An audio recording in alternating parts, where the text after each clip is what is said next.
This house is ours now. Look at me. I think we should be practical. So this was the plan. Interesting. What are you doing? Something I should have done sooner. This house is ours now.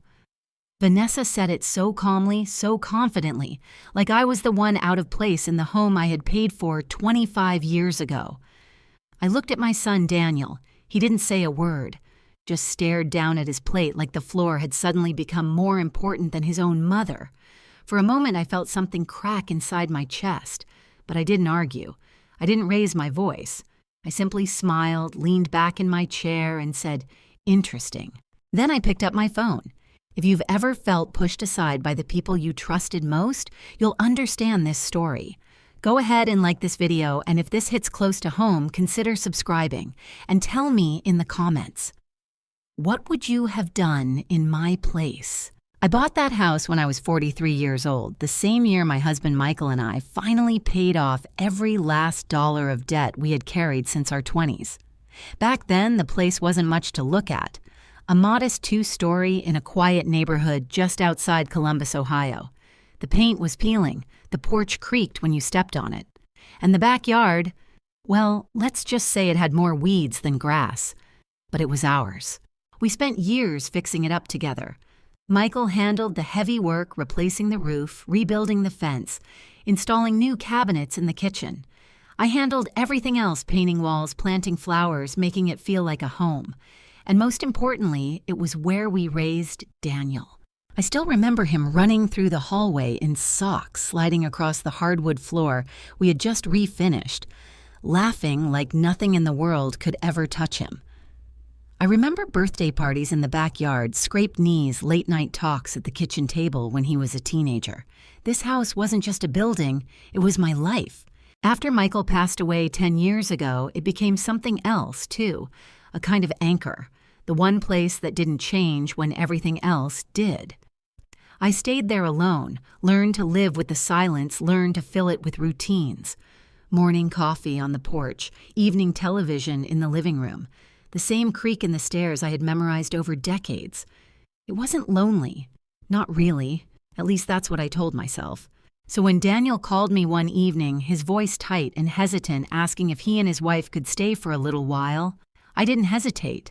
Of course I told him, you don't even need to ask. He let out a breath I didn't realize he was holding. Just until we figure things out, he added quickly. It won't be long. That was the first time I heard that phrase.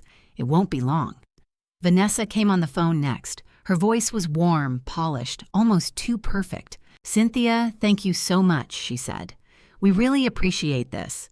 It means everything to us." I smiled even though she couldn't see me. "Your family," I said. "That's what this house is for." Looking back now, I wonder if that was the moment everything began to shift. They moved in the following weekend. I made up the guest room for them. Fresh sheets, new pillows, even a small vase of flowers on the nightstand. Vanessa noticed everything the moment she stepped inside. "Oh, this is lovely," she said, scanning the room with sharp, observant eyes. "You've taken such good care of this place." There was something about the way she said it. Not admiration exactly, more like assessment. Daniel, on the other hand, seemed relieved. He dropped his bags by the door, gave me a quick hug, and immediately sank into the couch, like he hadn't slept properly in weeks. "Long day," I asked. "Long few months," he muttered. I didn't press. That first week felt almost nice. We had dinner together every night. I cooked like I always had, and Vanessa offered to help. She was efficient in the kitchen, moving quickly, neatly, like someone used to being in control of her environment. "You should really consider upgrading some of these appliances," she said casually one evening as she opened a drawer. "They're a bit outdated." I laughed it off. They still work just fine. She smiled, but it didn't quite reach her eyes. Of course. Just a thought. Daniel didn't say anything. At the time it felt harmless, just a comment. But then there were more. Little observations, little suggestions. "This couch is comfortable, but a bit old, don't you think? The lighting in here could be improved. You know, open floor plans are much more modern. Each one delivered gently. politely, always with a smile, and always in front of Daniel. At first, I told myself she was just trying to help, trying to make the space feel like home for herself too, but something about it unsettled me, especially the way Daniel began to respond. "Yeah, Mom, maybe we could look into that," he'd say, nodding along with her. "We?" That word started appearing more often. We should repaint the living room. We should rearrange the furniture. We should update the locks for safety. That last one came about 2 weeks after they moved in. Vanessa brought it up over breakfast. I've been thinking, she said, stirring her coffee slowly, it might be a good idea to change the locks. You never know who might still have keys from the past. I blinked. "What do you mean?" "Oh, old neighbors, contractors, anyone who's had access over the years," she said smoothly. "It's just a security thing." Daniel nodded. "It's pretty standard, Mom." I hesitated. The thought had never crossed my mind before. This neighborhood had always felt safe, familiar. Still, I didn't want to seem unreasonable. "If you think it's necessary," I said slowly. Vanessa smiled. "I do." The locksmith came the next day. By evening, every lock in the house had been replaced, and for the first time in 25 years, I found myself standing in my own front yard, waiting for someone else to open the door. Daniel handed me a new key. "Just in case," he said. Just in case. I turned the key over in my hand, feeling something I couldn't quite name settle in my chest. It was small, subtle, but it was there. Over the next few weeks, more changes followed. The living room furniture was rearranged, then replaced. The kitchen cabinets were reorganized. My things moved, shifted sometimes, disappearing entirely. "I'm just making things more efficient," Vanessa would say whenever I asked. And Daniel, he always backed her up. "It's not a big deal, Mom," he'd say. "You'll get used to it." Maybe he was right. Maybe I should have gotten used to it. Maybe I should have said something sooner. But I didn't.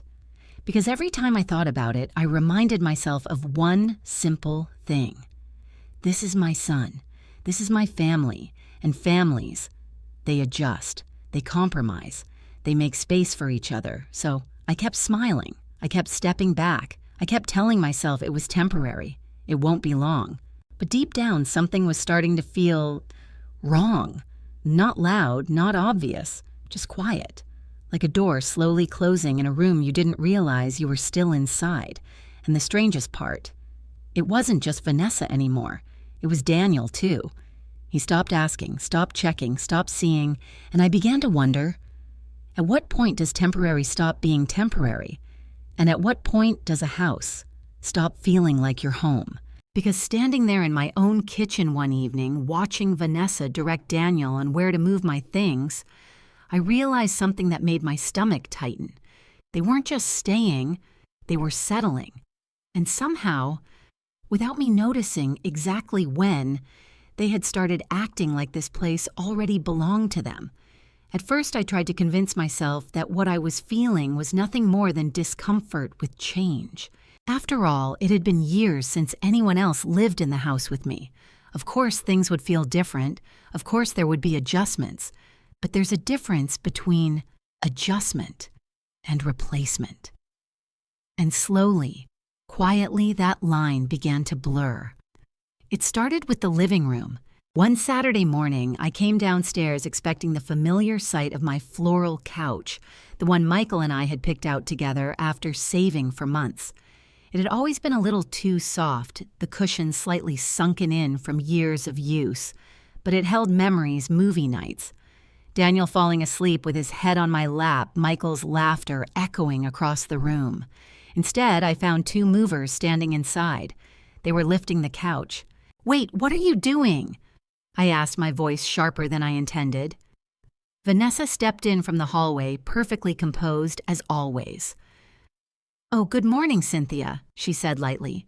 "We're just replacing this. It's a bit worn out, don't you think?" I stared at her, replacing it without asking me. She tilted her head slightly as if confused by my reaction. "Well, we talked about updating the space." Daniel agreed. I turned to my son. He was standing near the door, hands in his pockets, avoiding my eyes again. "Daniel," I pressed. He shrugged like it was nothing. "It's just a couch, Mom. Just a couch." I felt something twist inside me. "It's not just a couch," I said quietly. "It's mine." For a moment there was silence. Then Vanessa smiled. Polite, controlled. "And now it's in storage," she replied. "Safe and out of the way. Out of the way." The movers carried it out before I could say anything else. By the time they were done, a sleek gray sectional had taken its place. Clean lines, firm cushions. It looked like something out of a magazine. It didn't look like my home. I stood there unsure of where to sit, unsure of where I belonged in that room anymore. But I didn't argue further, because again I told myself, it's temporary. That word became my comfort and my excuse. Temporary. The changes continued.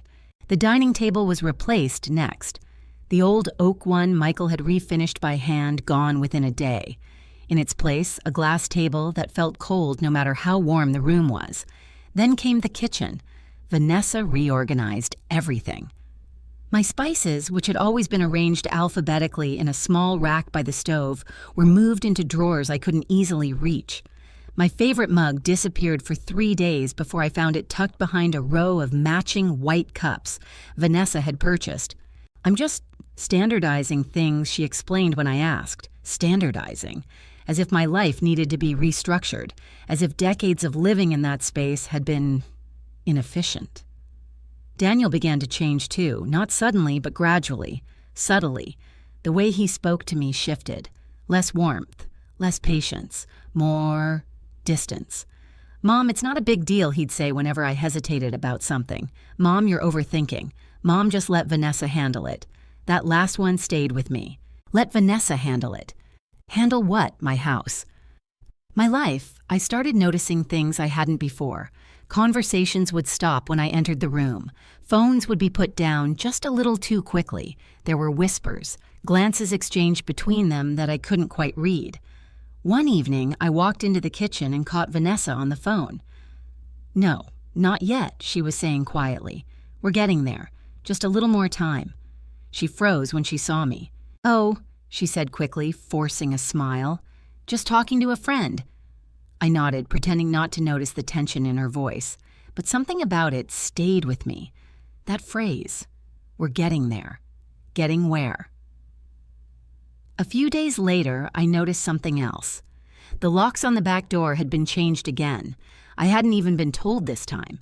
When I brought it up, Vanessa brushed it off. "Just a small upgrade," she said. "Better security." I looked at Daniel. He didn't even look up from his phone. "It's fine, Mom. Fine. Everything was always fine. Until it wasn't." The moment that truly unsettled me happened late one night. I couldn't sleep, so I went downstairs for a glass of water. The house was quiet, the kind of deep silence that only comes after midnight. But as I reached the bottom of the stairs, I heard voices coming from the living room. Vanessa and Daniel. I paused, not intending to eavesdrop, but then I heard my name. "She doesn't suspect anything yet," Vanessa whispered. My heart skipped. Daniel's voice came next, low and uncertain. "I don't know, Vanessa. This feels Daniel." She cut him off, her tone sharper than I'd ever heard it. "We've already come this far. Do you really want to back out now?" There was a long pause. "No," he said finally. "No." I stood there in the dark, my hand gripping the stair railing so tightly it hurt. Vanessa continued softer now. "Once everything is finalized, it'll be easier for everyone. She'll be taken care of. We'll have stability. This is the smart thing to do. Taken care of." Something cold settled in my chest. I didn't stay to hear more. I quietly turned and went back upstairs, my mind racing. For the first time, I allowed myself to consider something I had been avoiding. This wasn't just about furniture.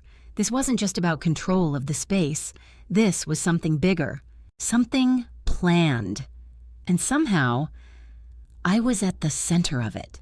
The next morning, I watched them differently. Every word, every glance, every decision that was made without me. And I started noticing patterns I had missed before. Vanessa handled most of the paperwork and the house mail bills deliveries. Daniel deferred to her constantly.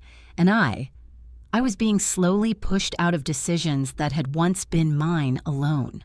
That afternoon, I went into the study, Michael's old study, now rarely used, and sat down at the desk. For a long time, I just stared at nothing, thinking, replaying everything, the changes, the whispers, the way Vanessa spoke about the future as if it didn't include me in the same way. And then quietly, a realization began to form. Not loud, not dramatic, but clear. Whatever they were planning, it wasn't temporary. And whatever they were building, it didn't leave room for me. I folded my hands together, taking a slow breath. For the first time since they moved in, I stopped telling myself everything was fine. And instead, I started asking the question I should have asked weeks ago. What exactly are they trying to do? Because one thing was certain now. They weren't just changing my house. They were preparing for something final. And as I sat there in that quiet room surrounded by memories of a life I had built with my own hands, I realized something else. If I didn't start paying attention, if I didn't start acting, I might wake up one day and find that I no longer had a place in my own home at all. Once you start seeing something clearly, it becomes impossible to unsee it. That's what happened to me after that night. Every small detail I'd ignored before now stood out like it was lit under a spotlight. The way Vanessa handled the mail before I ever got to it. The way Daniel stopped asking me about anything that involved the house. The way decisions were made, finalized, and executed, all without my input. I wasn't living with them anymore. I was living around them. And the worst part, they were getting comfortable with that. A few days after I overheard their conversation, Vanessa approached me in the kitchen with a stack of papers in her hand. "Cynthia," she said, her tone gentle but calculated, "I've been thinking about something that could really simplify things for all of us." I turned from the sink slowly. "Oh," she smiled, placing the papers neatly on the counter between us. "You've worked so hard your whole life. Don't you think it's time to make things easier?" I glanced down at the papers, but didn't touch them yet. "What kind of things?" I asked. "Financial responsibilities? Property management? All of it," she said smoothly. "You shouldn't have to worry about these things anymore.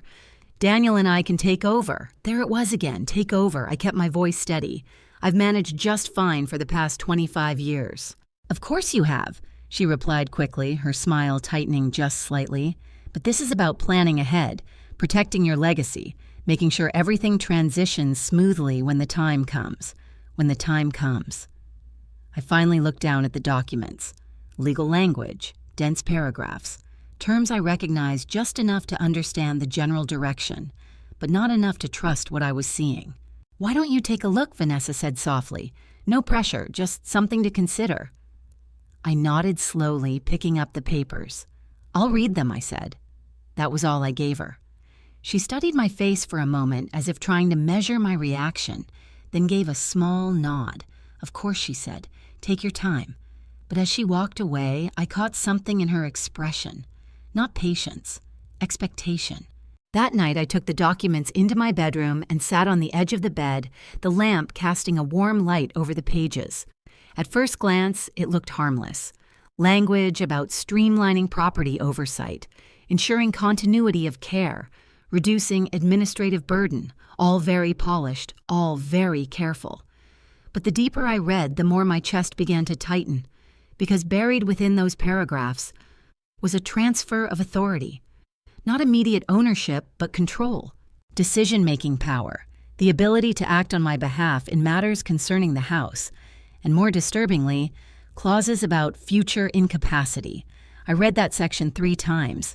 In the event that Cynthia Robinson is deemed unable to independently manage her affairs, deemed by who, under what conditions, my hands tightened around the paper. This wasn't about helping me. This was about positioning themselves, creating a path, a legal path. I set the papers down slowly, my mind racing. And then something else hit me. These weren't handwritten notes. These were professionally drafted documents, which meant someone had prepared them, without my knowledge, without my consent. The next morning, I didn't bring it up right away. I watched, waited, and paid attention. Vanessa moved through the house like she always did, calm, composed, efficient. Daniel left early for work, barely saying goodbye. Everything looked normal, but now I knew better. Later that afternoon, while Vanessa was out running errands, I went into the study again. The desk drawer where Michael used to keep important papers was still there. I'd cleaned it out years ago, but I still used it occasionally for storage. I opened it intending to put the documents away for now, but something caught my eye. A folder, not mine. I pulled it out slowly. It was plain unmarked, but thick. Inside there were more documents, similar language, similar formatting. And then I saw it. My name, typed cleanly across the top of a page. Cynthia Robinson, preliminary transfer considerations. My breath caught. I flipped through the pages quickly. Property valuation estimates, timeline projections, notes, typed notes about gradual integration of authority. And then on one page, a handwritten annotation in the margin. Vanessa's handwriting. I recognized it immediately. If she resists, delay phase 2. Focus on trust first. My hands went cold. This wasn't a conversation. This wasn't a suggestion. This was a plan, a structured, deliberate plan, and I was the subject of it. I sat down slowly in the chair, the folder open in front of me, my heart pounding louder with every passing second. How long had this been happening? How much had Daniel known? The answer came quicker than I wanted it to. He knew. He had to know. There was no way something like this could be happening in his own home, my home, and he remained unaware. Which meant he wasn't just going along with it. He was part of it. That realization hurt more than anything else. Not the documents, not the manipulation, but the quiet betrayal of my own son.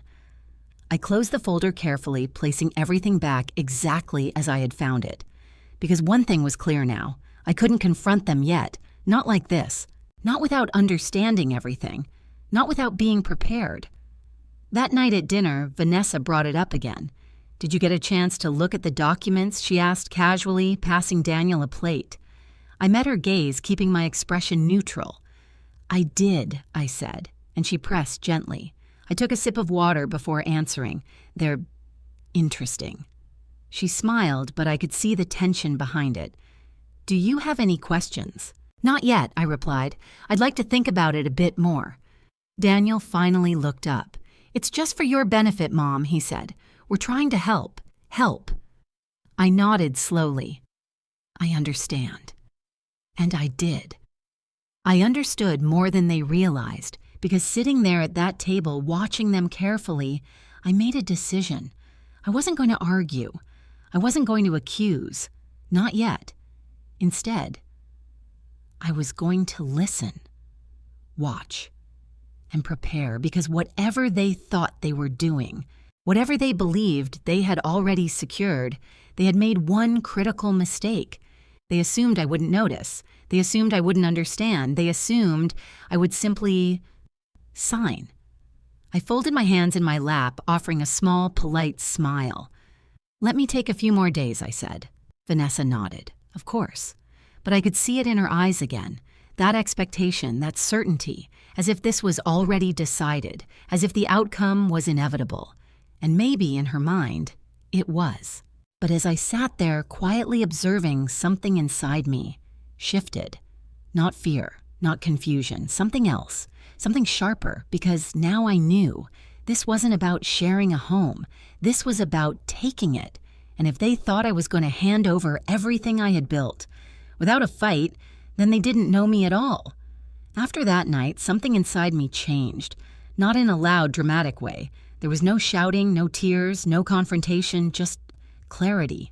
The kind that settles quietly like dust in a room you suddenly realize hasn't been cleaned in years. I stopped reacting. That was the first thing. Where before I might have questioned a decision, hesitated, or gently pushed back, now I simply observed.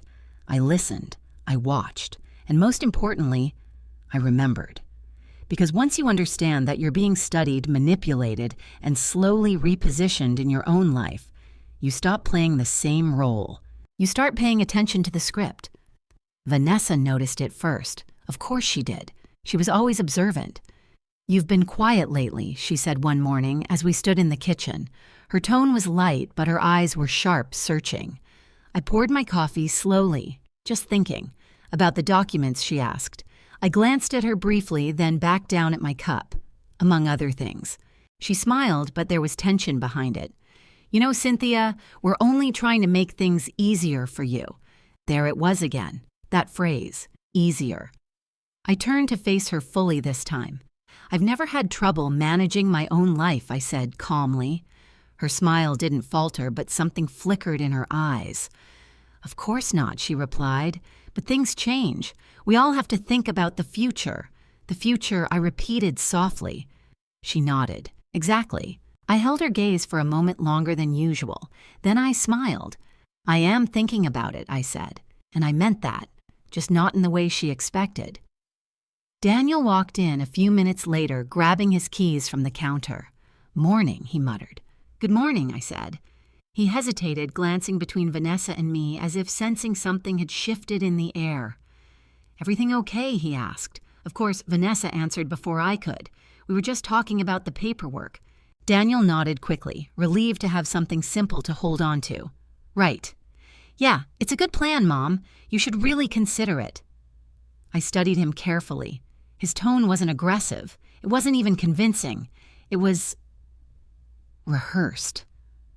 Like he was repeating something he had already said to himself too many times. Daniel. I said gently, Do you understand everything in those documents? He froze for a fraction of a second, then he shrugged. Vanessa went over it with me. That wasn't what I asked. But do you understand it? I pressed. His eyes flickered just briefly. Yeah, he said, but there was hesitation now. I mean, mostly. I nodded slowly. That's good, I said. And then I turned away, ending the conversation.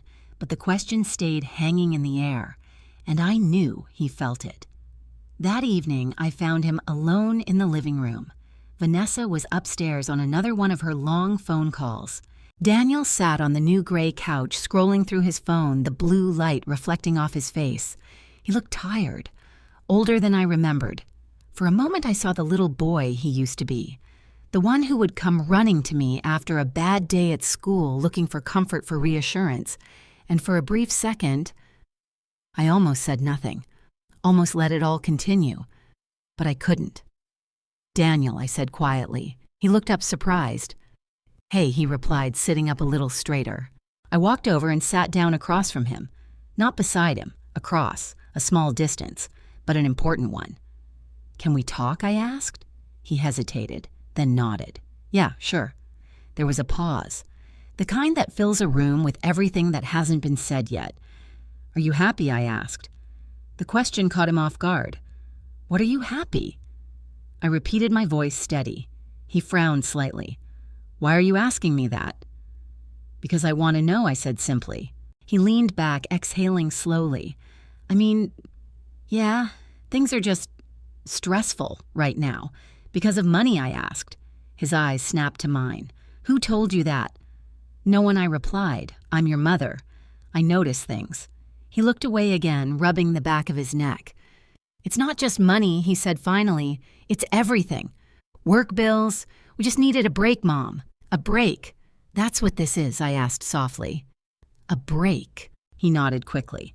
Yeah, just until we get back on our feet. There it was again. That phrase. But now it sounded different, less certain, more fragile. Daniel, I said carefully, when you and Vanessa talk about the future, what does that look like?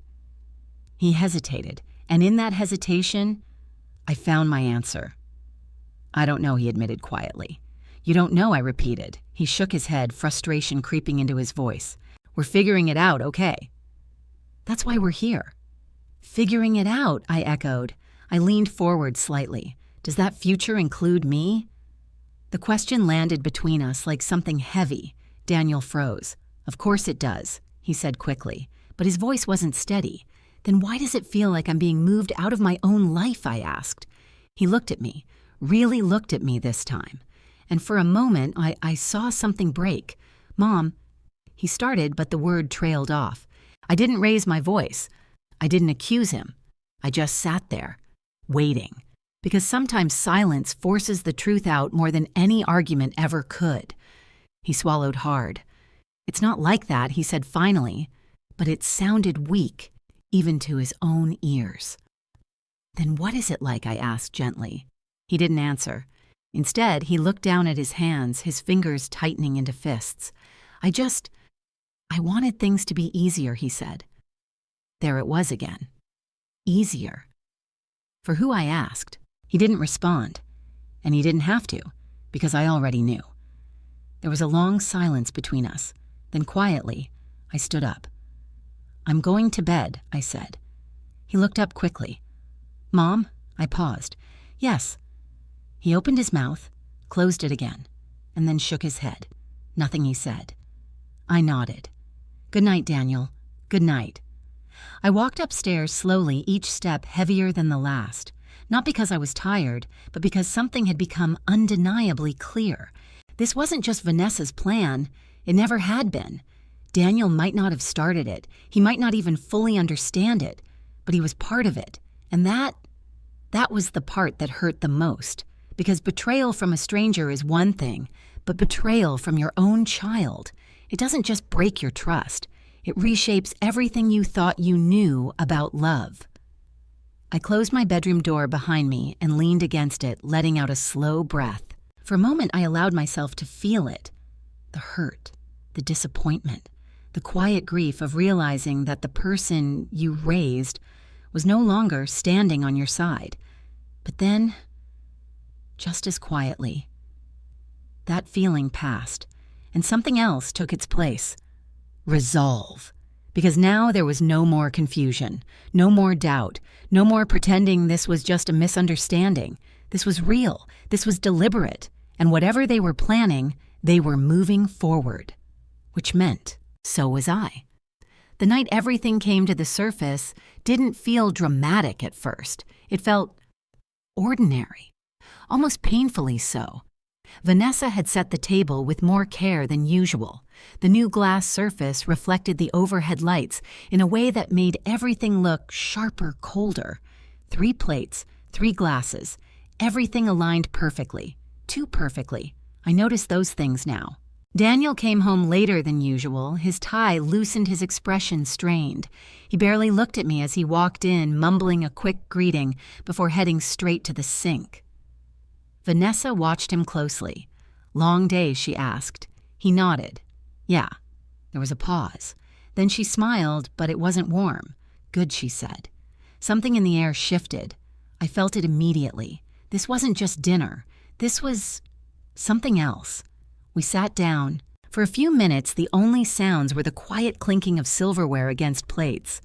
Vanessa had made something elaborate roasted chicken vegetables, a sauce I didn't recognize. It looked beautiful. I barely tasted it. Daniel avoided eye contact with both of us, focusing on his food like it required all of his attention. Vanessa, on the other hand, seemed completely at ease. Too at ease. Finally, she set her fork down, gently, deliberately. "I think it's time we talk about the future," she said. There it was. I placed my fork beside my plate, mirroring her calm. "I agree," I replied. Daniel stiffened slightly. Vanessa folded her hands on the table, her posture straight, her expression composed. "We've all been adjusting," she continued, "and I think it's important that we establish some clarity moving forward." Clarity. Another carefully chosen word. "What kind of clarity?" I asked. She glanced briefly at Daniel, then back at me. "About this house," she said. Daniel's grip tightened around his fork. I didn't look at him. I kept my eyes on her. "I see," I said quietly. Vanessa nodded, encouraged. "You've built something wonderful here, Cynthia," she said. "Truly. But at this stage in life, it's natural to start thinking about transitions." "Transitions?" I almost smiled. "And what kind of transition are you suggesting?" I asked. She didn't hesitate. "That this house becomes ours," she said. The words hung in the air, clear, direct, final. Daniel's head dropped slightly, his shoulders tense, and that's when I felt it. Not shock, not confusion, just confirmation. Because everything I had seen, everything I had suspected, everything I had pieced together, led to this moment. I leaned back in my chair slowly. And what exactly does ours mean? I asked. Vanessa's expression didn't change. It means Daniel and I take over full responsibility, she said. Financially, legally, everything. And me, I asked. A brief pause. Then she smiled again, softer this time. Of course, you'll always have a place here, she said. We would never take that away from you. A place. Not ownership, not control. A place. Like a guest. Like someone being accommodated. I nodded slowly as if considering her words. And how do you propose this happens? I asked. Vanessa's eyes flickered with something relief, perhaps. We've already started preparing the necessary documents, she said. It's just a matter of finalizing everything. Of course you have. I turned my head slightly. Daniel, I said. He didn't look up. Is this what you want? I asked. Silence. Then quietly, I just think it makes sense, Mom. Makes sense. I studied him for a long moment. His posture, his voice, the way he avoided my gaze. And I realized something in that moment. He wasn't confident, he wasn't certain. He was following. Vanessa leaned forward slightly. We're thinking long-term, she added. Stability, security, efficiency. I let out a small breath. And you believe this is the best way to achieve that? I asked. Yes, she said firmly. Another pause. Then calmly, this house is ours now. There it was. Not a suggestion, not a proposal, a declaration. Daniel didn't react, didn't correct her, didn't even flinch. And in that silence, everything became very, very clear. For a few seconds, no one spoke. Vanessa watched me, carefully waiting, expecting, perhaps even anticipating an emotional reaction, anger, resistance, maybe even fear. But I didn't give her any of that. Instead, I smiled. Not widely, not dramatically, just enough. Interesting, I said. The words seemed to catch her off guard. Her brow furrowed slightly. I'm sorry, she said. I pushed my chair back slowly and stood up. I said, that's interesting, I repeated. Daniel finally looked up, confusion flashing across his face. Mom, he said. I didn't respond. Instead, I reached into my pocket and took out my phone. Vanessa's eyes narrowed. What are you doing? She asked. I glanced at her briefly. Something I should have done sooner, I replied, and then I tapped the screen. The room fell silent. Even the air seemed to hold its breath. Daniel shifted uncomfortably in his seat. Mom, what is this? He asked. I didn't answer. I simply waited, listened. The phone rang once, twice, 3 times. Then Richard Hayes, a calm professional voice, answered on the other end. I felt something steady settle inside me. Richard, I said, my tone clear, composed. It's Cynthia. There was a brief pause, then recognition. Cynthia, are you all right? I looked at Vanessa, then at Daniel, and for the first time that evening, I saw something different in their faces. Not confidence, not control, but uncertainty. Yes, I said slowly, I think it's time. Another pause. On the other end, Richard's voice lowered slightly. Understood, he said. Would you like me to proceed? I didn't take my eyes off them. Yes, I replied. Vanessa stood up abruptly. What is this about? She demanded. I held up a hand, silencing her without even looking. Go ahead, I said into the phone. Daniel's voice rose, panic creeping in now. Mom, what are you doing? I ended the call, slowly, deliberately, and placed the phone back in my pocket. Then I looked at both of them. Really looked this time, at the confidence that had now turned into tension, at the control that was beginning to slip, at the plan they thought was already finished, starting to unravel. I think I said quietly, we're going to have a very different conversation from this point forward. Vanessa's expression hardened. You're overreacting, she said sharply. No, I replied, my voice calm but firm. I'm finally reacting. Daniel stood up now, his chair scraping against the floor. Mom, can we talk about this? He said, his voice strained. I met his eyes. We are talking about it, I said. And for the first time, he didn't look away, because now there was nowhere left to hide. The silence that followed my call wasn't just quiet. It was heavy. The kind of silence that presses down on a room, forcing everyone inside it to confront something they weren't ready to face. Vanessa was the first to move. "What exactly did you just do?" She asked, her voice, tight controlled but no longer calm. I didn't answer right away.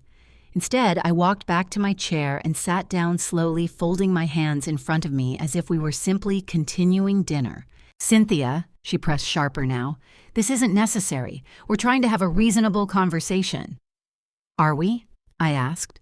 Her lips pressed into a thin line. Daniel ran a hand through his hair, pacing once beside the table before stopping. "Mom, please," he said. "Let's not make this bigger than it needs to be." I looked at him, studying his face, the tension in his jaw, the uncertainty in his eyes. "Daniel," I said gently, "it's already bigger than you think." That stopped him. For a moment, none of us spoke. Then Vanessa exhaled slowly, as if recalibrating. "All right," she said, pulling her chair back and sitting again. "Let's reset. Reset." She folded her hands on the table, mirroring my posture now, but there was urgency beneath the surface. "We're all a little emotional," she continued. "That's understandable. But there's no need to involve outsiders in a family matter." "Outsiders?" I almost smiled at that. "Is that what you think this is?" I asked. "Yes," she said firmly. "A family discussion about planning ahead." I tilted my head slightly. "Planning ahead usually involves transparency," I said. "Not hidden documents, not private timelines, not strategies." Her eyes flickered, just for a second, but it was enough. Daniel looked between us, confusion deepening. "Wait," he said. "What strategies?" Vanessa shot him a look. "Daniel." "No." I interrupted calmly. "Let him ask." I turned back to my son. "Do you know about the folder in the study?" I asked. His brow furrowed. What folder? I held his gaze. "The one labeled Preliminary Transfer Considerations," I said, "with notes about phased control and resistance management." The color drained from his face. Slowly, deliberately, he turned to Vanessa. "What is she talking about?" Vanessa's composure cracked just slightly. "It's not what it sounds like," she said quickly. "Then what is it?" Daniel demanded. I didn't speak. I didn't need to, because for the first time, they were no longer aligned. Vanessa leaned forward, her voice low, controlled. "It's just planning language," she said. "Standard terminology. You wouldn't understand the legal phrasing. I understand enough." Daniel snapped, cutting her off. That surprised me, and it surprised her too. The room shifted again. The balance was changing. "Daniel," she said, her tone softening, "we talked about this. We agreed. We agreed to help her," he said, his voice rising. "Not whatever this is." I watched them carefully, saying nothing, because this was the crack, the moment where truth begins to push through. Vanessa straightened in her chair, her expression hardening. "This is exactly why I didn't want to complicate things," she said. "Emotions get in the way." "Emotions," Daniel repeated incredulously. "She's my mother, and she's also someone who needs to think about the future realistically," Vanessa shot back. I felt something tighten in my chest, not from her words, but from how easily she said them, as if I were a problem to be managed, a situation to be handled, not a person. Daniel shook his head, stepping back slightly. "This isn't what I thought we were doing," he said. Vanessa stood up again, frustration now visible. "Then what did you think we were doing, Daniel?" she demanded. "Because from where I'm standing, we've been very clear." "No, you've been clear," he said. I didn't realize how far this was going." There it was, the truth. He knew, but he didn't know everything, and that distinction mattered. I finally spoke again. "Daniel," I said quietly. He turned to me, his expression conflicted. "Did you know about the assisted living facility?" I asked. His eyes widened. "What?" Vanessa froze. "Cynthia, that's not." "Did you know?" I repeated, my voice steady. Daniel looked at Vanessa again, slower this time. "Vanessa," he said, almost pleading. She didn't answer immediately, and that silence said everything. "No," he whispered, stepping back. "No, we didn't." "This wasn't part of the plan." "Plan." He said it himself now. I nodded slowly. "Of course it was," I said. Vanessa's patience snapped. "This is getting ridiculous," she said sharply. "We're trying to create stability and you're turning it into some kind of conspiracy." I stood up then, slowly, deliberately, and for the first time since this conversation began, I stepped fully into it. "Stability doesn't come from removing someone's control over their own life," I said. "It comes from honesty." She opened her mouth to respond, but I didn't let her. "You changed the locks without telling me," I continued. "You reorganized my home without asking me. You prepared legal documents without my consent, and you created a timeline for transferring control, as if I were already gone." Each sentence landed harder than the last. Daniel looked like he had been physically struck. Vanessa, on the other hand, was calculating, still calculating. "Cynthia," she said, slowly choosing her words carefully, "you're misinterpreting our intentions."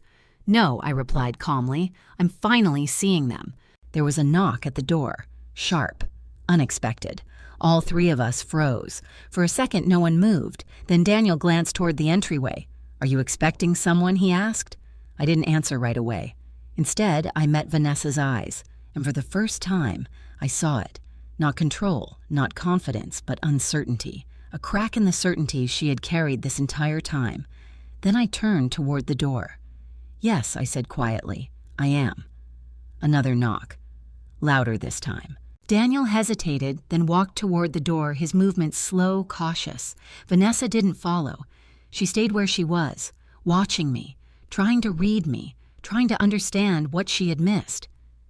Daniel opened the door. There was a pause. A voice. Calm. Professional. "Good evening. I'm here to see Cynthia Robinson." Daniel turned back toward me, confusion written all over his face. "Mom." I stepped forward, and as I did, I felt something settle firmly inside me. Not fear, not doubt, but control.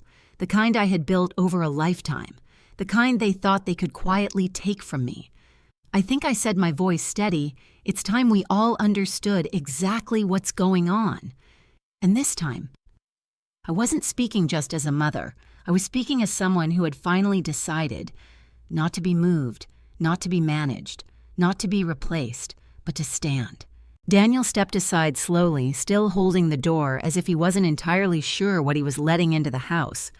The man who entered was exactly as I remembered, tall, composed, dressed in a dark suit that carried the quiet authority of someone used to difficult conversations. Richard Hayes didn't rush, didn't hesitate. He simply walked in with a calm confidence that immediately shifted the energy in the room. "Good evening," he said politely, glancing first at Daniel, then at Vanessa before his eyes settled on me. "Cynthia." "Richard," I replied, stepping forward. "Thank you for coming on such short notice." "Of course," he said. "You mentioned urgency." Vanessa recovered first. "And you are," she asked, though her tone suggested she already knew. "Richard Hayes," he said, extending a hand that she didn't take. "Attorney." The word hung in the air. Daniel looked between us, confusion turning into something sharper.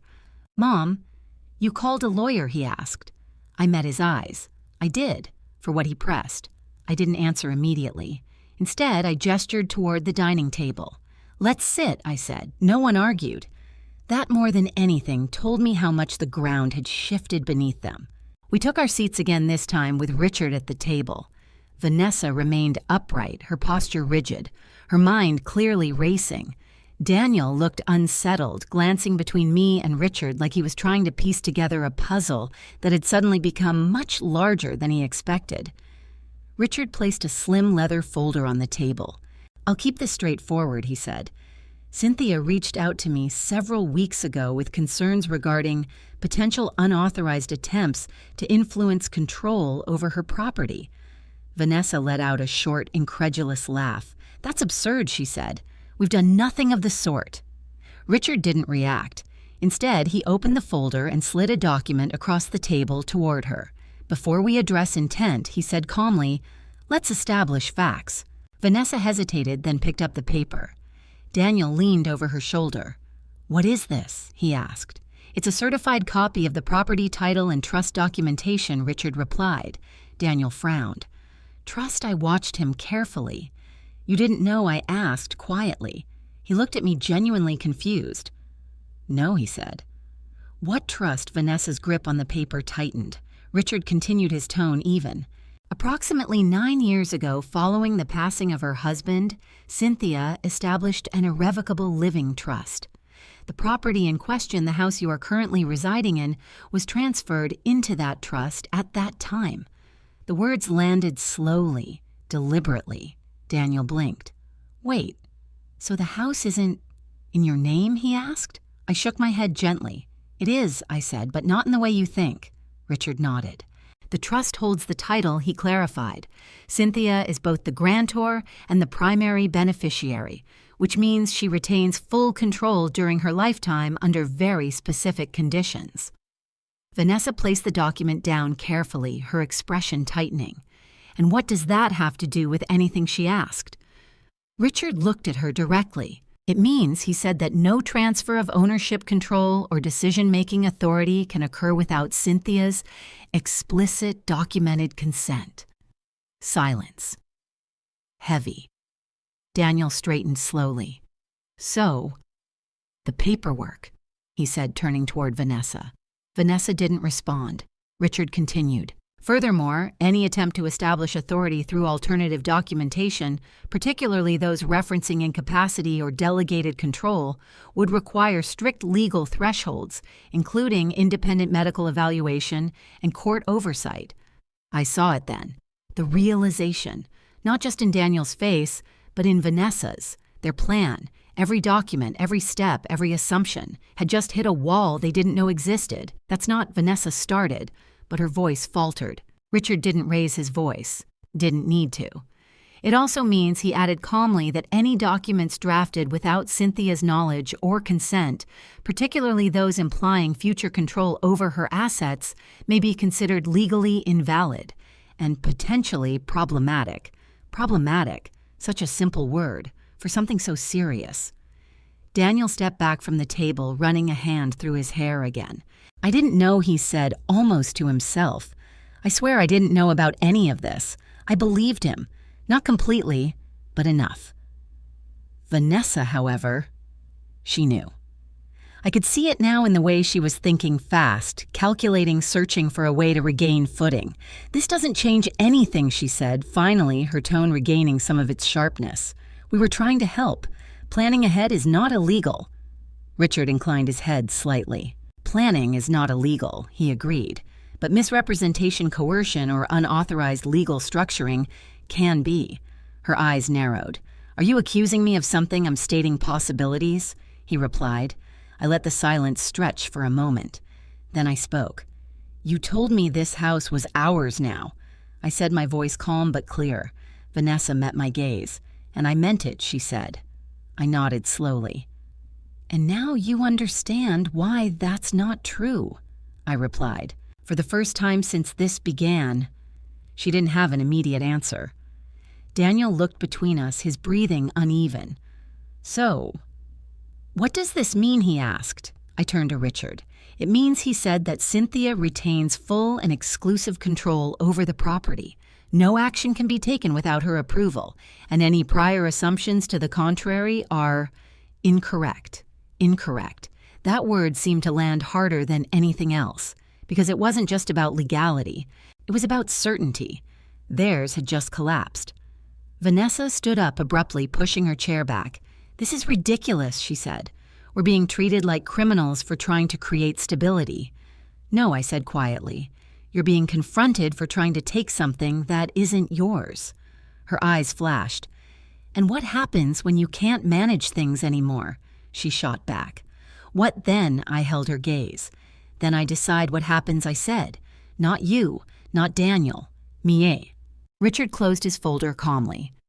"I believe the situation is now clear," he said. "If there are no further questions, I would recommend that all parties take some time to reconsider their positions moving forward." Daniel nodded slowly, still processing. Vanessa didn't move, didn't speak, but I could see it in her face. The shift, the recalculation, the understanding that whatever plan she had built was no longer under her control. And as I stood there in the home I had built in the space they had tried to quietly take from me, I realized something important.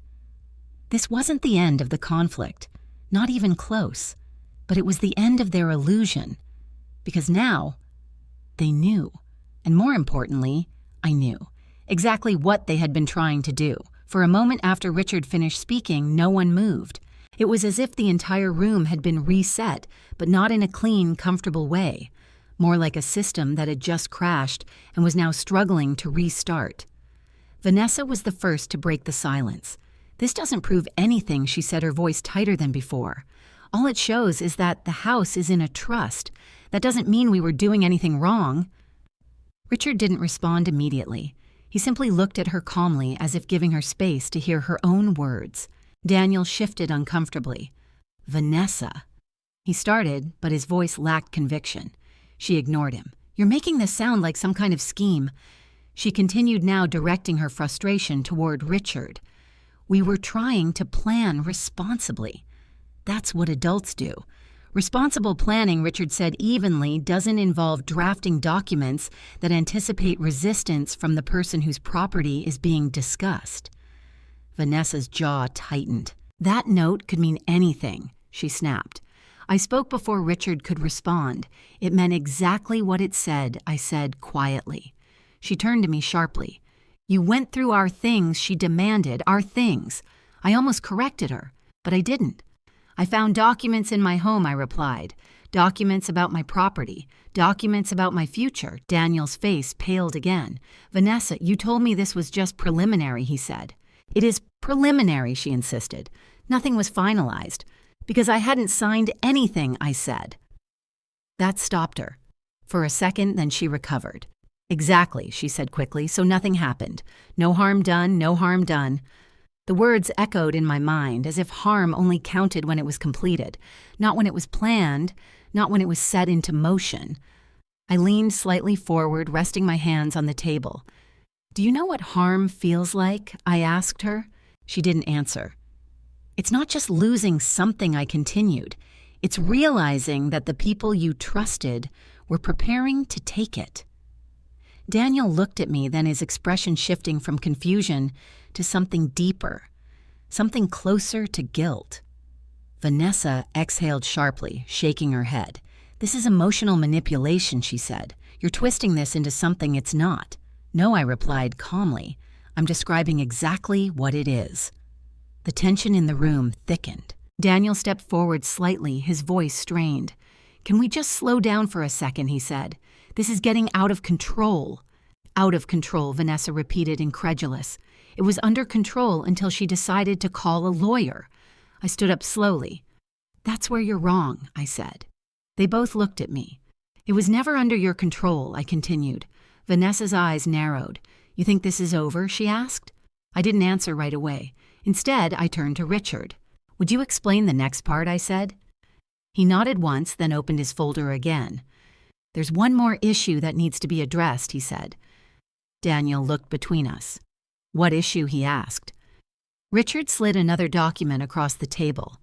"This is a record of communications between your household and a third-party assisted living facility," he said. Daniel froze. Vanessa didn't move. Specifically, Richard continued it, outlines inquiries made regarding availability cost structures and intake procedures. "For Cynthia Robinson." The words hit like a shockwave. Daniel turned slowly toward Vanessa. "Tell me that's not what it sounds like he said." She hesitated, just for a second, but it was enough. It was just information, she said quickly. "We were exploring options." "Options," Daniel repeated.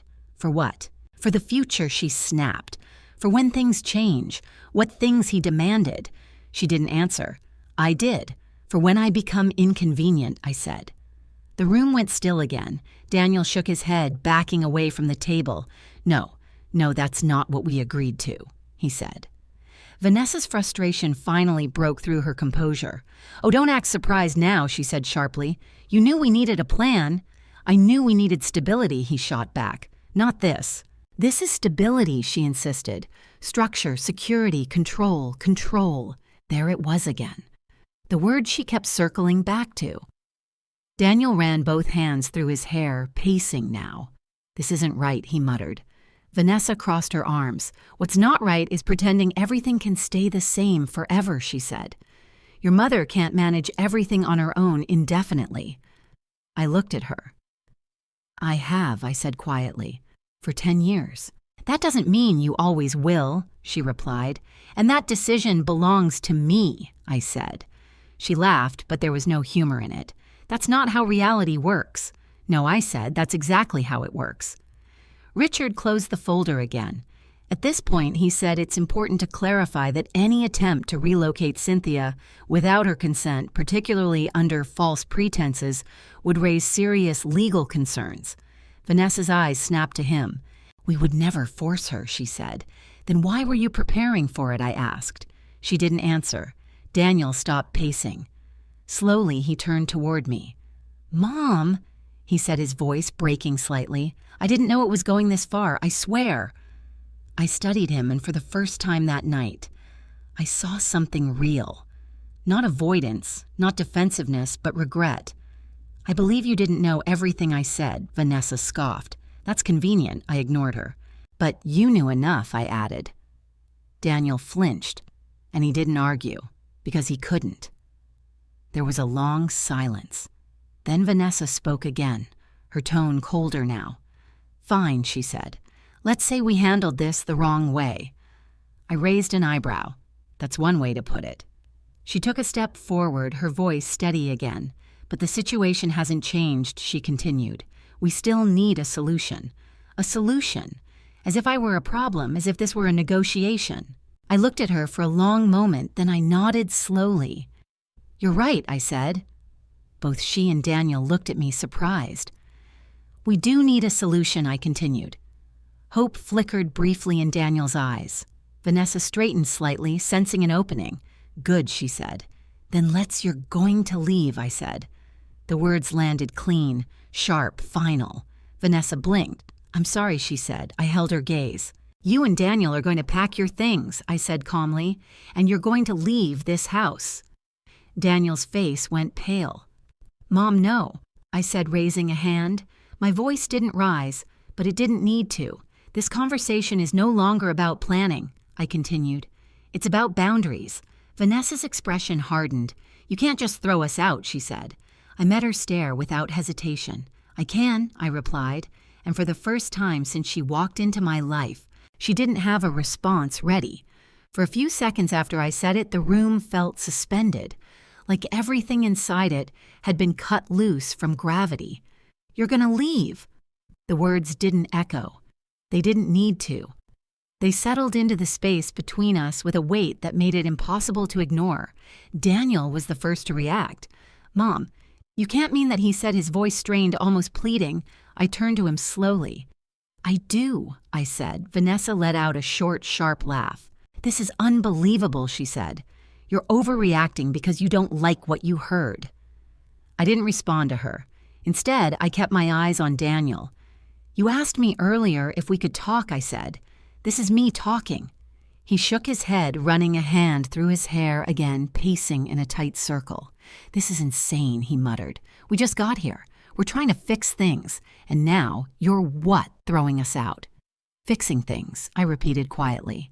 He stopped pacing. Yes, he said more forcefully now. That's what this was supposed to be. I held his gaze. Then why does it feel like you were trying to fix me? I asked. The question landed hard. He didn't answer. Vanessa stepped forward, inserting herself back into the center of the conversation. Enough of this, she said sharply. Cynthia, you're letting your emotions dictate everything right now. That's exactly why we needed a structured plan. I finally looked at her. And you think removing my control over my own life is structure? I asked. It's preparation, she shot back. It's responsible. No, I said calmly. It's control. Her jaw tightened.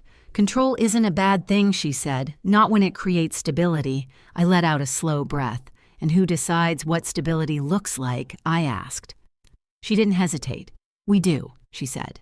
There it was. Clear, unfiltered, unapologetic. Daniel stared at her. Vanessa? He said quieter now, almost uncertain. She ignored him. We're the ones dealing with reality, she continued. We're the ones who have to think ahead. You can't expect things to stay the same forever. I nodded slowly. I don't expect things to stay the same, I said. I expect to be part of the decisions that affect my life, and you are, she insisted. No, I replied, I wasn't. Silence fell again, but this time it wasn't heavy. It was sharp, focused, because now everything was out in the open. Daniel looked between us, his face drawn, his posture tense. There has to be another way, he said finally. We can work this out. I softened slightly when I looked at him. Not because the situation had changed, but because I could see how lost he was in it. There is another way, I said gently. Hope flickered in his eyes. Then let's find it, he said quickly. I nodded. You leave, I repeated. The hope vanished. Vanessa stepped closer, her voice cold now. You're making a mistake, she said. Am I asked. Yes, she replied without hesitation, because you're turning your own son against you. I tilted my head slightly. No, I said, you did that. Her eyes flashed. That's not fair. Neither is planning my future without me, I replied. Daniel stepped forward again, desperation creeping into his voice. Mom, please, he said. We don't have anywhere else right now. That landed differently. I felt it. Of course I did. Because no matter what had happened, he was still my son, but I didn't let that feeling change my answer. You should have thought about that before you started making plans to move me out, I said. He flinched. I didn't know. You knew enough, I interrupted, not harshly but firmly. Vanessa exhaled sharply. This is going nowhere, she said. We need to be practical. I looked at her. Then let's be practical, I said. I turned to Richard. How much time do they legally have, I asked. Daniel's head snapped toward him. Legally, he repeated. Richard remained composed. In a situation like this, he said, where the occupants are residing without a formal lease, the homeowner may issue a notice to vacate. The specific time frame depends on local regulations, but typically ranges from a few days to 30 days. Vanessa's expression hardened further. So now we're talking about eviction, she said. We're talking about boundaries, I replied.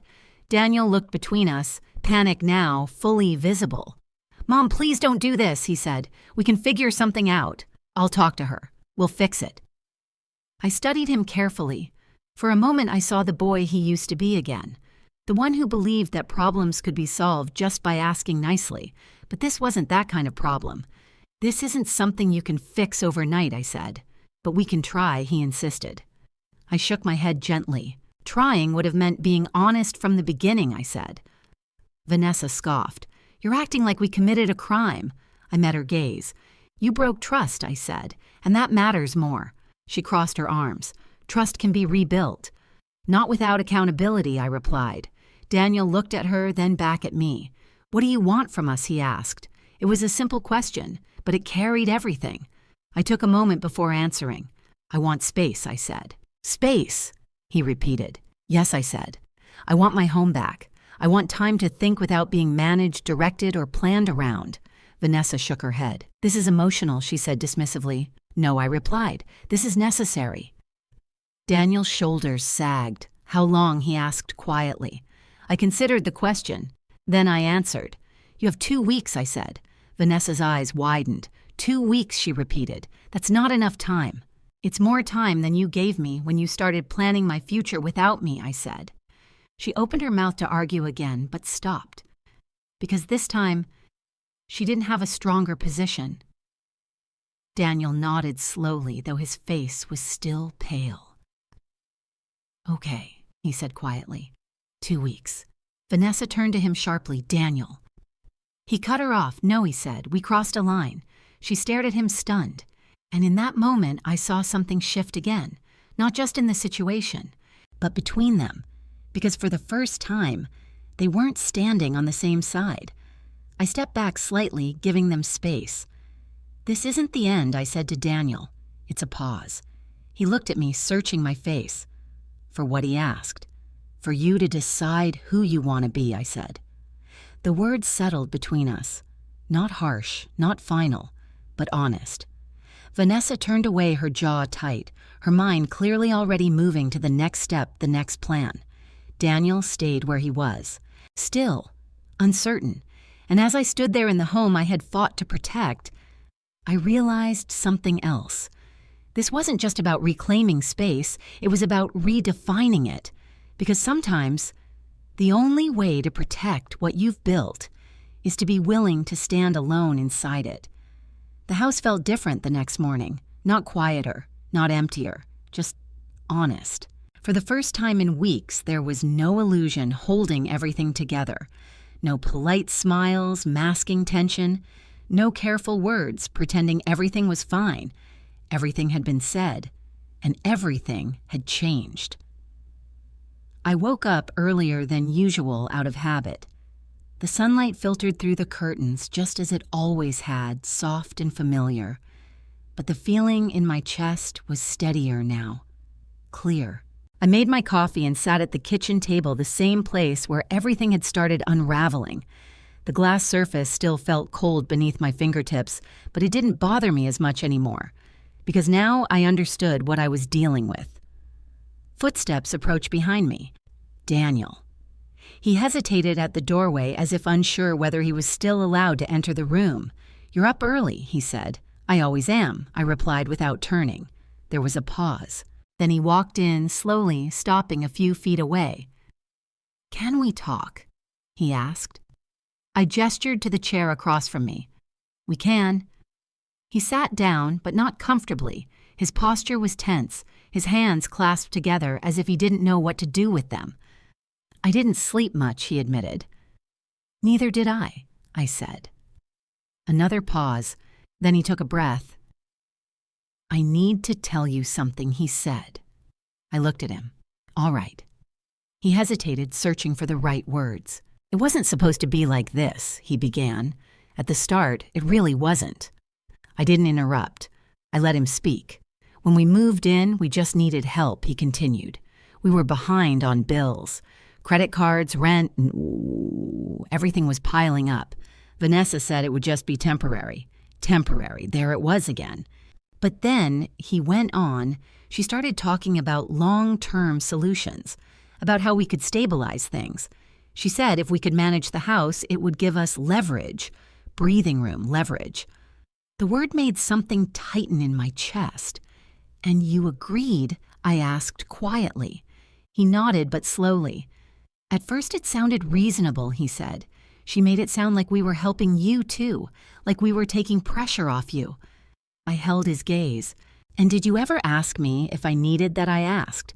He looked down. No, the honesty hurt. But it also mattered. She handled most of the details, he continued. The documents, the research.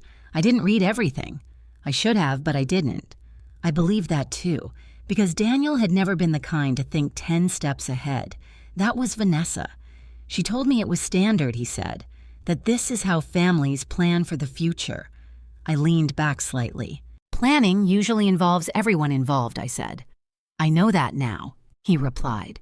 Silence settled between us again. Then I asked the question that had been waiting. "The assisted living facility," I said. "When did that come into the picture?" He looked up, confusion returning. "I didn't know about that until last night," he said. "I swear." I studied him carefully, and I believed him. Not because I wanted to, but because I could see it. The shock, the discomfort. The way his voice shifted when he spoke about it. "That wasn't part of your plan?" I asked. "No," he said firmly. That's not what I agreed to." I nodded slowly. "But it was part of hers," I said. He didn't argue. He couldn't. Because now the truth was clearer than ever. Vanessa hadn't just been planning for stability. She had been planning for control. And Daniel had been following along without fully understanding where it was leading. "I should have seen it," he said quietly. "All of it. The way she talked, the way things kept changing. I just kept telling myself it would work out. That's what people do when they don't want to face something," I said. He nodded. "I didn't want to believe she would go that far," he admitted. "But she did," I said. "Yes." We sat there in silence for a while. Then he spoke again. "She already contacted them weeks ago," he said, his voice lower now. "The facility. I saw an email last night, after everything. It wasn't just an inquiry. She asked about availability." Availability. The The word felt colder than anything else. As if I were a reservation, I said. He winced. I'm sorry, he said. I looked at him, for what I asked, for not stopping it, he said, for not asking questions, for letting it get this far. I held his gaze. That matters, I said. He nodded, swallowing hard. I don't want this to be how things end, he said. I considered that. Then I answered honestly. It doesn't have to be, I said. Hope flickered again, but it won't go back to how it was, I added. The hope dimmed, but it didn't disappear completely. I understand, he said. Another silence. Then I asked one more question. Daniel, if I hadn't said anything, if I had just signed those papers, what do you think would have happened? He froze, really thought about it this time, and when he spoke, his voice was quieter than I had ever heard it. I think, he said slowly, we would have convinced ourselves it was the right thing. I nodded, and me, I asked. He didn't answer right away, because this time, he knew exactly what the answer was. I think you would have lost everything he said. The honesty in that moment. It cut deeper than anything else, but it also confirmed what I already knew. This hadn't just been a misunderstanding. It had been a path, a slow, deliberate path towards something irreversible, and I had stopped it, just in time. Footsteps echoed from upstairs. Vanessa. Daniel straightened slightly. We need to talk to her, he said. Yes, I replied. He stood up but hesitated before walking away. Mom, he said. I looked at him. Thank you for not giving up on me, he said. I didn't answer right away, because the truth was, I hadn't decided that yet, but I didn't say that. Instead, I gave him a small nod. We'll see what happens next, I said. He accepted that, because it was honest, and as he walked away, heading toward whatever conversation was about to happen upstairs, I sat there for a moment longer, alone, thinking. Not about what I had lost, but about what I had protected.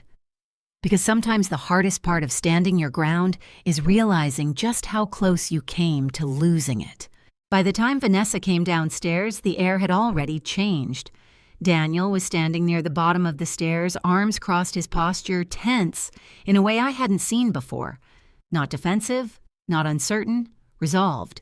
Vanessa noticed it immediately. What's going on? She asked, her eyes moving from him to me. Sit down, Daniel said. The tone in his voice made her pause. Then slowly she walked into the kitchen. Not gracefully this time, not in control, cautiously. She sat across from me, but her attention stayed on Daniel. What is this about? She asked. Daniel didn't answer right away. Instead, he took a breath, then said something I wasn't sure he would ever say. I know about the facility. Silence. Vanessa didn't react immediately, but I saw it.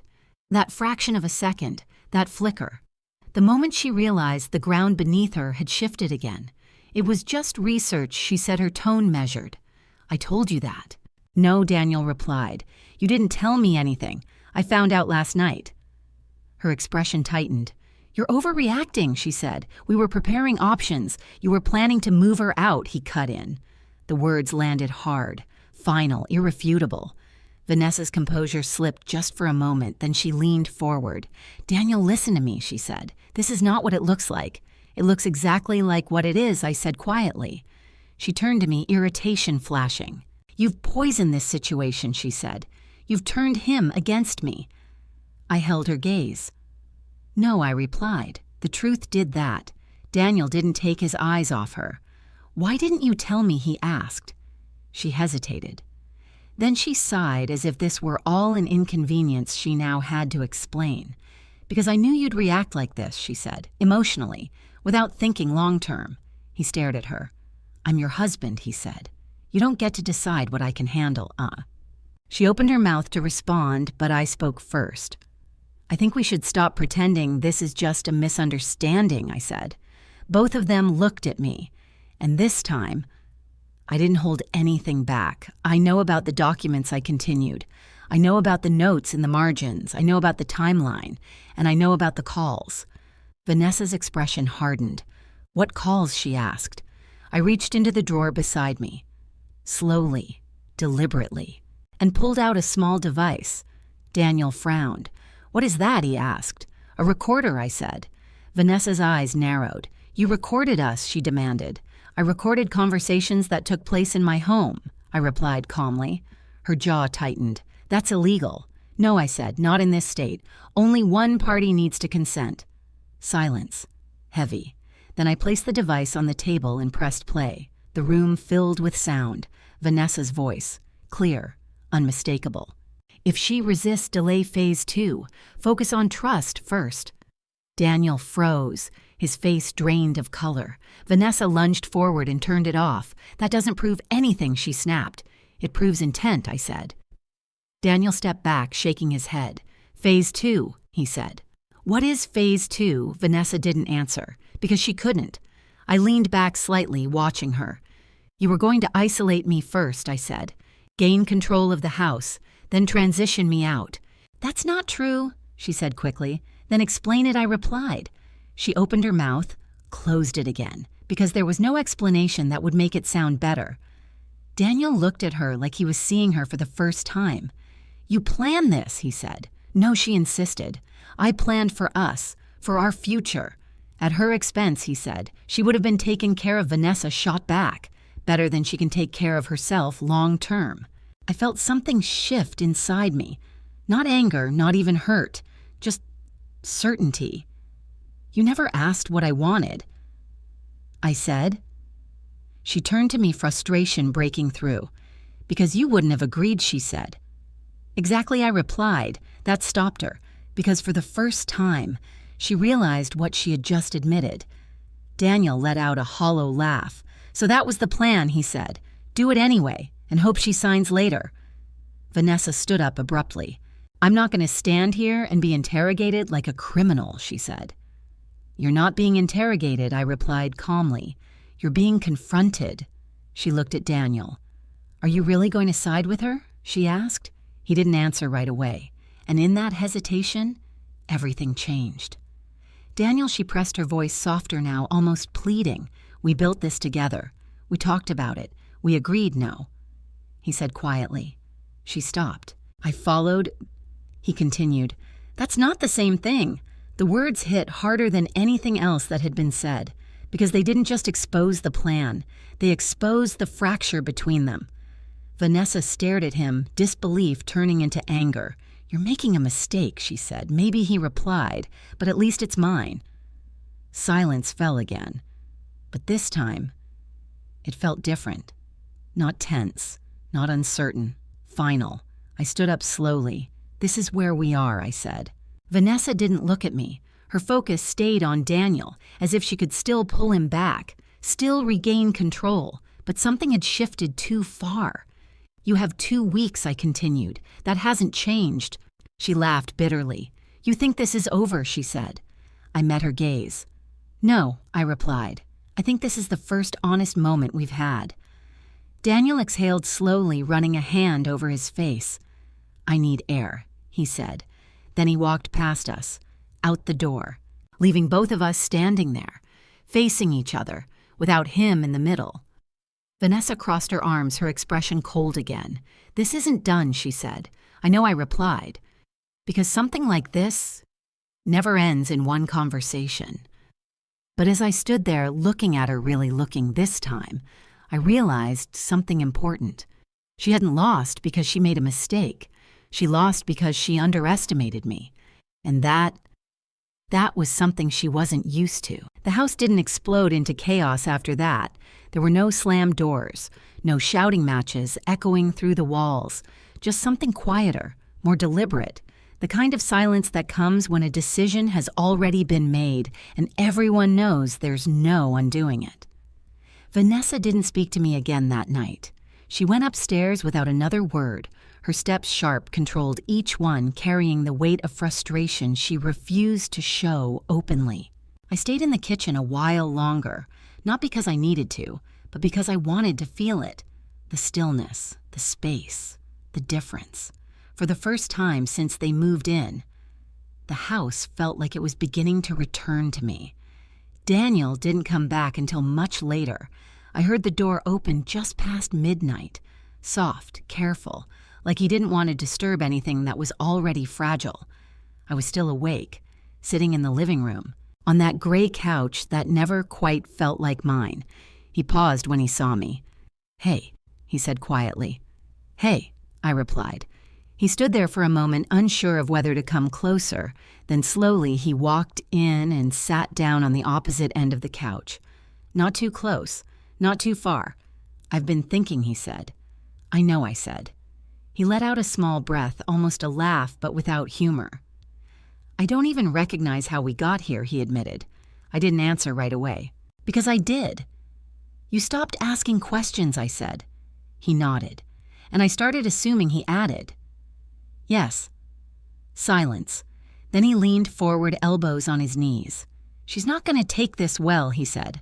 "I know," I replied. "She's already talking about lawyers," he added. That didn't surprise me. "Let her," I said. He looked at me. "You're not worried?" he asked. I shook my head. "No," I said, "because I'm not the one who crossed the line." He nodded slowly.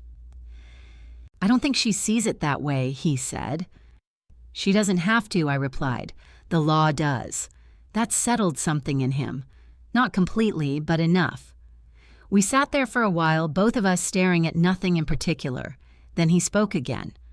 "I'll help her pack," he said. I looked at him. "You don't have to do that alone," I said. He shook his head. "I should," he replied. I was part of this.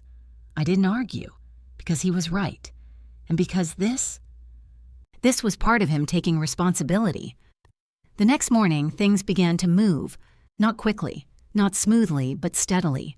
Boxes appeared, drawers opened, closets emptied. Vanessa moved through the house with a sharp efficiency that bordered on aggression. Every motion was precise, controlled, but there was tension in it now. Anger, frustration, loss of control. She didn't speak to me, not once, and I didn't try to make her, because there was nothing left to say between us that hadn't already been made clear. Daniel worked quietly, carefully. He handled things differently, slower, more deliberate, as if he were aware of what each item meant, what each space had been. At one point, I found him standing in the hallway holding an old photo frame. It was a picture of him as a child sitting on Michael's shoulders in the backyard. He stared at it for a long moment, then looked up at me. "I forgot this was here," he said. "I didn't," I replied. He nodded, swallowing hard. "Can I take it?" he asked. I paused, then I shook my head gently. "No," I said, "that one stays."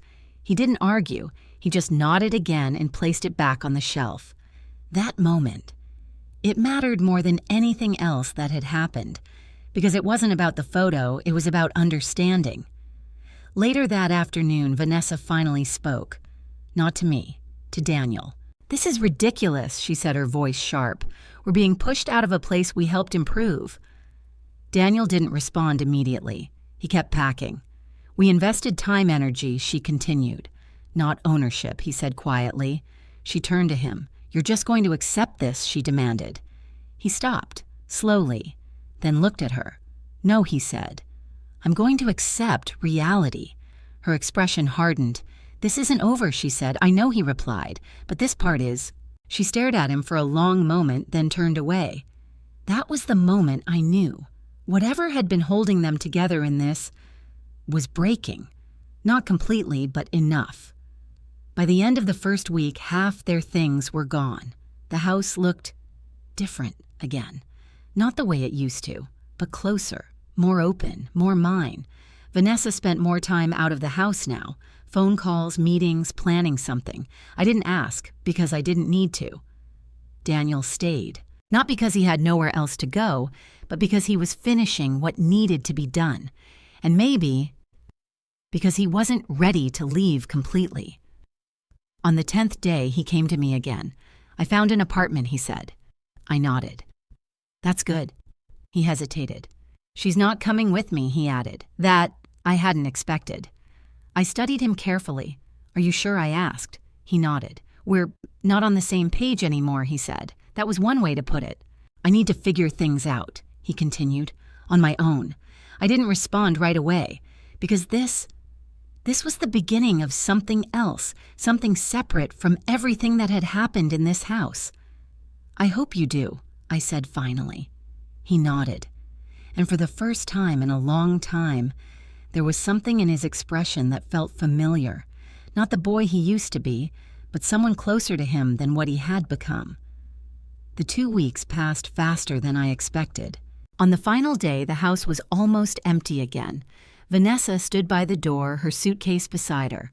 She looked at me one last time. "You think you won," she said. I met her gaze. "This was never about winning," I replied. She gave a short, bitter laugh. "Keep telling yourself that." Then she walked out, without looking back. Daniel stayed a moment longer. "Mom," he said. I waited. "I'm sorry," he said. I believed him. "That didn't fix everything, but it mattered." "I know," I said. He nodded, then picked up his bag and left. The door closed behind him. And just like that, the house was quiet again. Not empty, not lonely, just mine.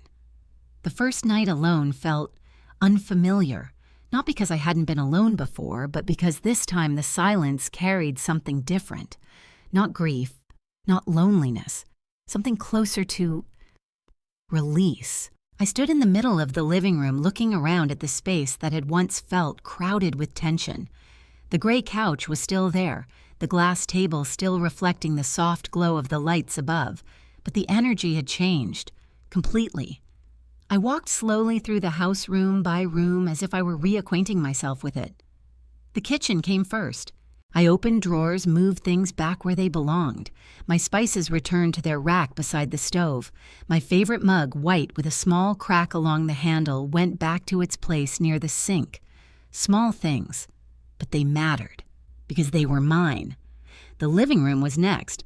I stood in front of the couch for a long moment, then I made a decision.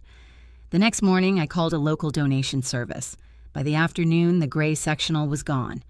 And by the end of the week, my old floral couch was back. Not perfect, not new, but familiar, comfortable, home.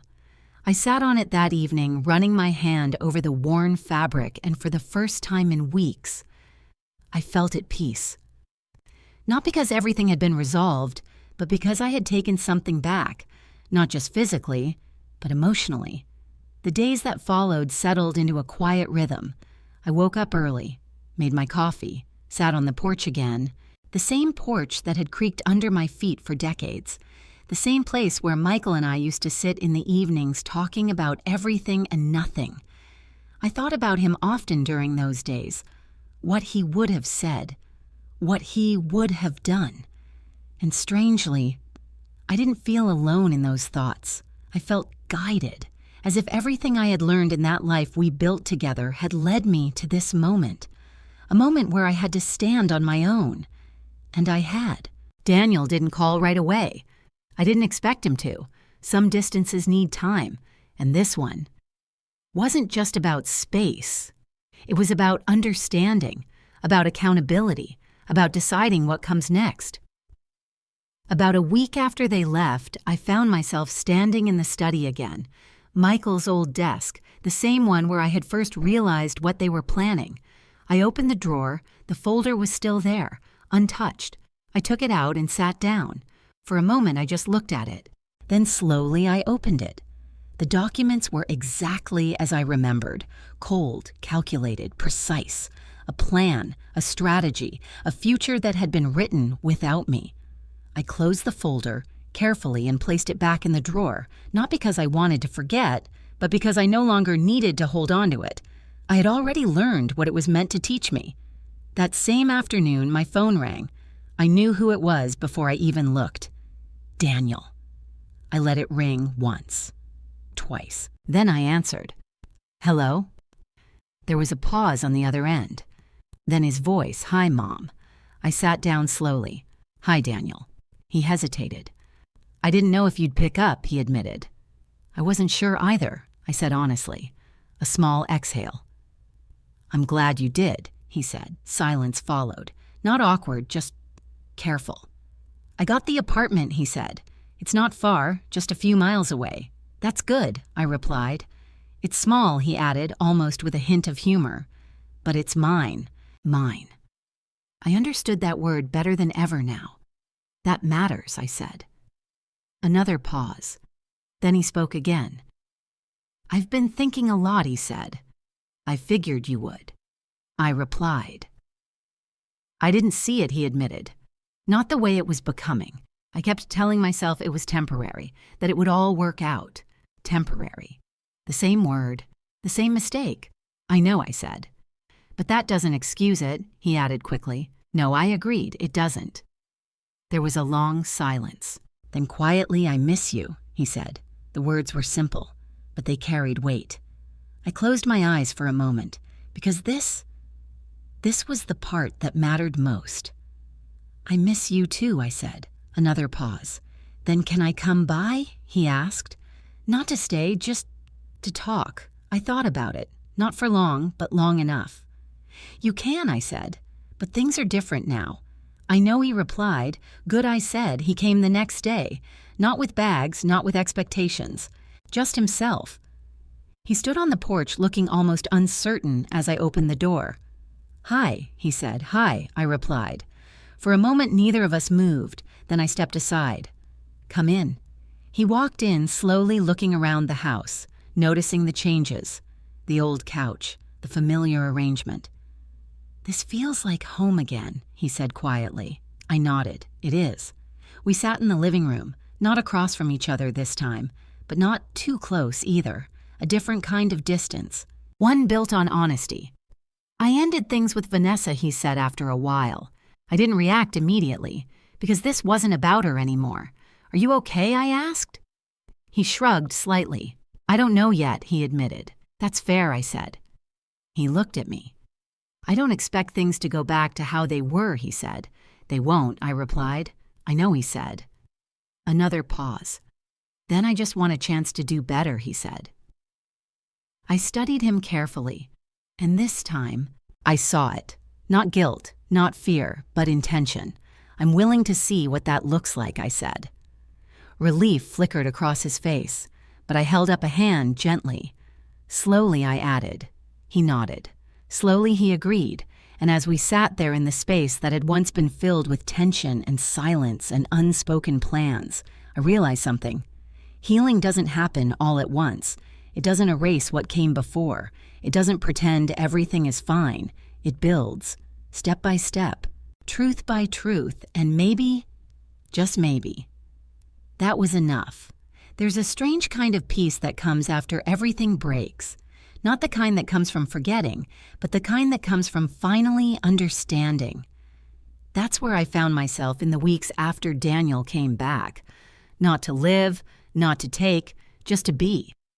At first, our conversations were careful, measured. We talked about simple things, his new apartment, his job, the neighborhood. He told me about the small grocery store down the street, how the cashier always smiled, how he was learning to cook for himself again. I burned pasta the first night, he admitted once, almost embarrassed. I smiled. That's impressive, I said. Pasta is usually the easiest thing to make. I know, he said, laughing quietly. Turns out I didn't know as much as I thought I did. That was the first real sign. Not just that he was trying, but that he was learning. And learning is different from apologizing. Apologies can be quick, convenient, but learning takes time and effort and humility. We didn't talk about Vanessa right away. Not because we were avoiding it, but because we didn't need to rush into that part. Some things require space before they can be understood. Eventually, though, the conversation came. She's not fighting it, Daniel said one afternoon. We were sitting on the porch, the late afternoon sun casting long shadows across the yard. Not fighting what I asked. The house, he said, the situation. She talked to a lawyer, but once everything was explained, she backed off. I nodded. That's good, I said. He looked at me. She still thinks you overreacted, he added. I let out a small breath. She's allowed to think that, I said. He frowned slightly. You don't care? He asked. I considered the question. Then I answered honestly. No, I said. Why not? Because that was the real question, wasn't it? Why didn't it matter anymore? Because I didn't do this to prove her wrong. I said, I did it to protect myself. He was quiet for a moment, absorbing that. I used to think protecting yourself meant pushing people away, he said, and now I asked. Now I think it means knowing where to draw the line, he replied. I smiled. That's a good place to start. He nodded, then looked out at the yard. I wish I had seen it sooner, he said. I didn't respond right away, because regret is a complicated thing. It wouldn't have mattered, I said finally. He turned to me. What do you mean you weren't ready to see it, I said, and I wasn't ready to stop it. He thought about that, then nodded slowly. Yeah, he said, that sounds right. We sat in silence for a while after that, not uncomfortable, just reflective. A few days later, he helped me fix the fence in the backyard. It wasn't broken, not really, just a little loose in places. But that didn't matter. What mattered was that we were doing something together, something simple, something honest. At one point, he paused, leaning on the hammer, looking at the yard. I forgot how much I like this place, he said. It hasn't changed, I replied. He shook his head. No, he said, but I have.